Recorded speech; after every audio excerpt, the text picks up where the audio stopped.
Yo, what is good, everybody? It's your boy Wavy back with another video, and today we're reacting to one is Superhuman.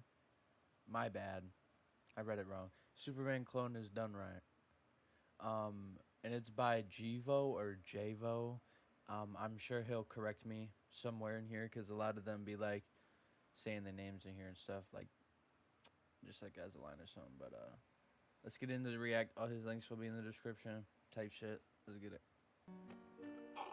I do have a choice. This vid, we doing some different. Kinda like when LeBron was putting a durag on his head, even though he ain't have a single wave. Metro Man's story starts off at the same time as Megamind's. They both fly in from space and land in Metro City. Metro Man making sure to knock Megamind's pod straight into the prison, while he moves into a mansion. You ain't never seen a rat. You ain't never seen a bag outside. I probably put it on my back. Bro, I ain't gonna lie. Out of recent like sounds or like things that I've heard out of memes, bro, that fucking I've got this meme is it always gets me, bro. You ain't never. Cause it's always like some bullshit like, yeah, peak Aaron Rodgers had to go, or like, yeah, peak Shiko had to go, like, bruh. And from the Sorry. second he landed, Random baby rant. Metro Man not only had a full head of hair, but he could already fly. That hairline of his was already magnificent, no need for enhancements. Megamind and Metro Man even went to the same school. And when I tell you that this man never touched the ground, spinning the teacher while flying, using his lasers to prepare the popcorn while flying, put out a fire in class by inhaling the flames while flying, and dropped Megamind into the corner to stare at a wall. I don't see how they got this little Metro Man doing the teacher's job. He's putting his own classmates in timeout, What the then hell? proceeds to receive a gold star. Megamind was in the back, still suited up in that orange jumpsuit that has never seen a washing machine a day in its life, with his fat forehead. My question is I get this a cartoon and everything, but what I never understood is how the fuck did they like actually take care of the kid if he was in prison? That never really made sense to me. Like, why would they keep him there? He's not like a fucking, like, he's not a criminal, bro. He was just a baby. Looking back with pure envy. Metro Man was even playing a ukulele and was still flying, bro. The teacher is singing the song word for word, somehow forgetting the fact that she's 30 and needs to focus on teaching these little niggas. You're telling me she don't see Megamind pulling out a gun mid-class and just making his minion disappear and reappear with a drop of water? What is she Hell even no. good for? Even when playing dodgeball, I'm pretty sure Metro Man was still flying, while pretending he didn't know who he wanted to pick on his team. This kid's face already tells you how bad the last two choices are, but you're telling me Metro Man ain't racist? In some way, shape, or form? This little girl is slouched over with a cast on her right leg, walking with crutches, talking about some, my precious. She can't even look bro in the eye without turning her head like these. And he still chose her over the blue alien with a gigantic head. At I'm not gonna laugh. one point, he even saved the teacher and collected a 5th gold star, smiling Bro's a and 5-star winking at the general. teacher and looking back at the rest of the students, talking about some glaze me, glaze me. Look, you glaze me. Look at him Diabolical freeze. But like, fucking, what the fuck? What was that video of Phantom, dog? in the background while Megamind is having his villain monologue. He's still flying while watching everyone around him clap and tell him how awesome he is. Megamind decided to officially become a villain that same moment and made sure to play a final prank on his class before leaving. And this performative male called Metro Man can't convince me that he don't be ordering matchas and wearing church shoes unironically. Same type of dudes with 7 girlfriends and still be in church every Sunday holding up his hands. He not fooling me cause his ass is going through a pregnancy scare. Metro Man stuck out his tongue and proceeded to lift up the school and relocated them somewhere else. Is this not crazy? Their rivalry then went on even when they were adults, and Metro Man was still getting glazed. He came breaking through the brick wall, showing off the pearly whites, and dancing like a fool, and everything about him is pretty much just a clone of Superman. An alien that fell from space who wears a skin-tight suit with a cape and a big-ass logo across his chest. Plus, he can fly and has heat vision. They've got the whole city outside just to see him flying across the crowd, giving out high fives, even having a line of mothers handing him their kids. At first, I thought they were single moms. I was like, okay, bet. If one of them was looking like Lauren London, I couldn't even blame, bro. But then I'm seeing there's grown-ass men just smiling in the back, watching their wives just hand a celebrity their baby. I'd be so sick. The mother of my child just handing a stranger my kid. I don't care if the nigga solved world hunger. He up there in front of thousands, just juggling my toddler?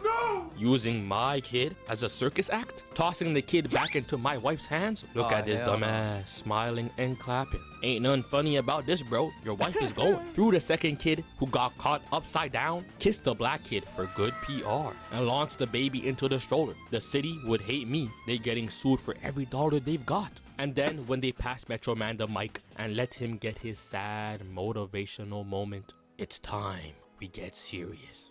W? Yeah, I know y'all love me. Yeah, kiss my toes. Don't mind me, I'm just walking on water now. All of you people are the ones that give me a purpose, and I appreciate every one of y'all. But once they unveil Metro Man's gigantic statue, Megamind appears on the big screen, and Metro Man tells him that he's gonna send him to jail, and that his shoes are fake. I knew it.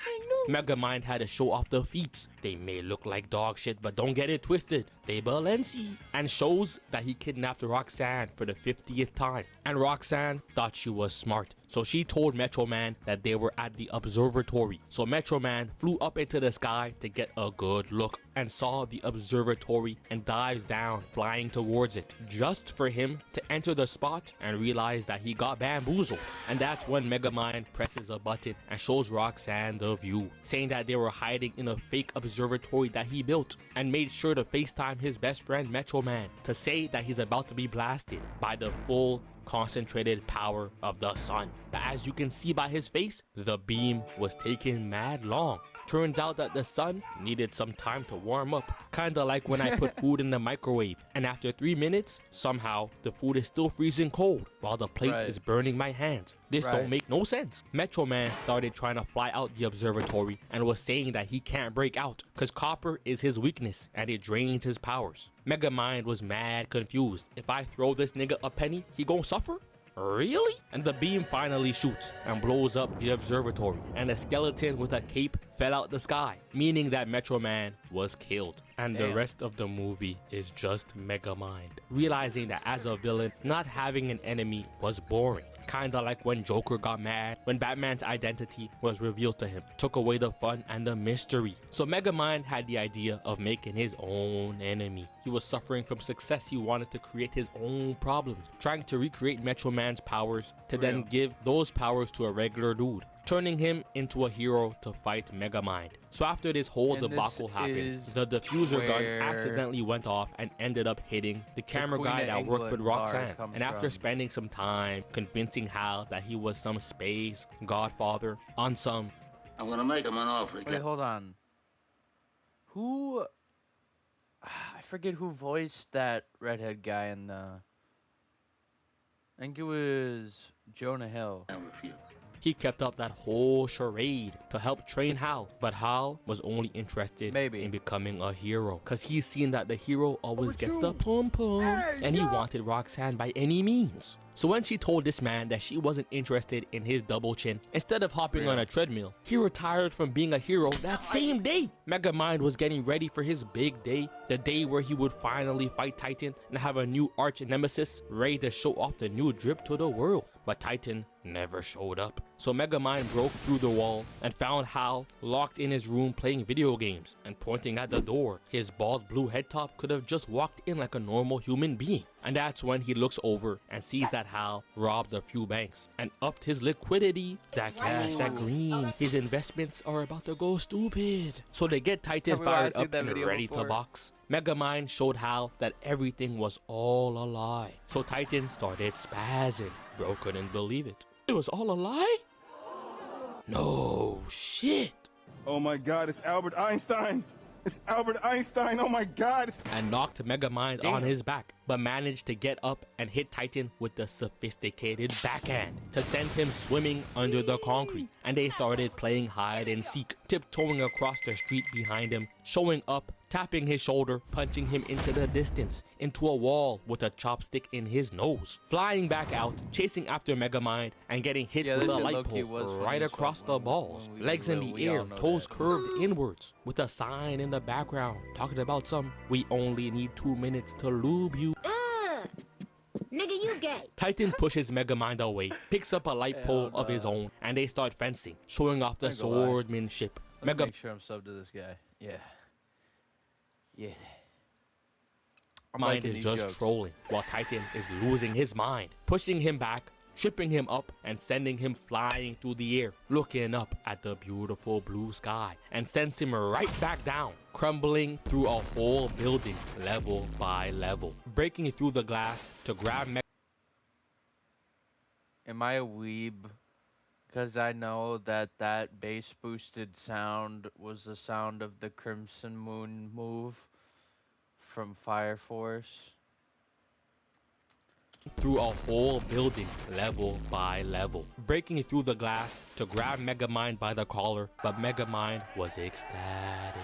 His plan worked, and now all Titan had to do is send him to jail, so he can then break out and they can do this whole thing again on Thursday. Even gave him a couple taps on the cheek, except for the fact that Titan was really trying to kill bro. He started looking around, and luckily there were 3 sticky notes. In case of an emergency, push this. So he pressed that bit and got launched away and saved by his robots, except for the fact that Titan was on his ass. That face alone is scary enough for me. You would have thought I stole his chicken nuggets. Megamind had a failsafe, which was to trap Titan in a ball of copper, considering the fact that Titan's powers are supposed to be a knockoff of Metro Man's powers. So logically, if the main guy is weak to copper, so will the clone. But Titan punched right through and ripped open the ball, picking it up and rolling it towards Megamind, who manages to get away. So that's when the people are like, "Thank you, Titan. Now we're finally free from Megamind." Titan said, "Hold up. Wait a minute. Do I look like Abraham Lincoln freeing some slaves? Me and him don't got the same definition of the word free." Megamind and Roxanne go out to find the hideout of Metro Man to find a way to get rid of Titan, and finds where Metro Man moved the school to. And it turns out that Metro Man was alive,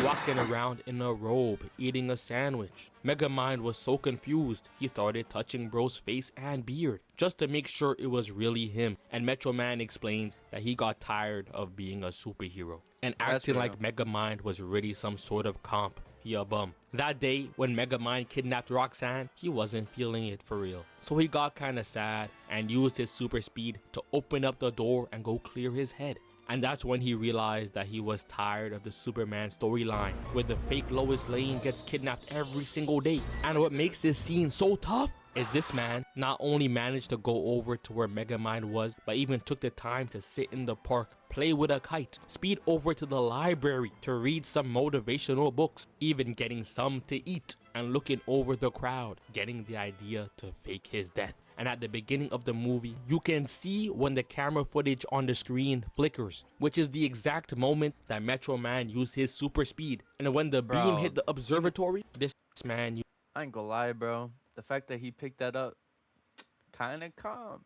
I would have never ever seen that, or probably ever picked that up, if like ever in my life. use his super speed again in the middle of the explosion to go all the way over to a nursing school to get a prop of a skeleton and use it to fake his death. They really nerfed him by making him a Superman with mental health issues. This whole super speed scene really put into perspective how fast these speedsters are supposed to be moving. People love to complain about the MCU version of Quicksilver, and granted, his ass was complete trash, but I feel like both versions have some questionable moments, cause this moment right here to me is almost just as worrying as to when Quicksilver died to bullets with his sorry ass. In the fight versus Apocalypse, Quicksilver shows up and starts throwing haymakers, just punching and kicking Apocalypse across the screen. I'm talking left hook to right hook until Apocalypse started tracking his movements and increased his reaction time. But bro, you're telling me that this is what trapped his foot? Let me just explain how dumb this looks. He's moving so fast that everything around him is in extreme slow motion to the point that everything is pretty much staying still. So even though Apocalypse's eyes managed to catch up to Quicksilver's speed, how is this branch able to trap his foot? And now he suddenly can... I mean, theoretically, in that universe, like, that what's holding him is probably strong enough to withstand that, bro. Because Quicksilver might be fast, but he's not like Barry Allen fast, where if that happened, he could just like do that fucking thing where he like phases through it. But I don't think that this part right here is not really that valid of a point. The rest is. Just no longer move at high speeds, getting his arm caught, broke it with ease, broke his leg too, just to make sure. But they really made Metro Man so tough.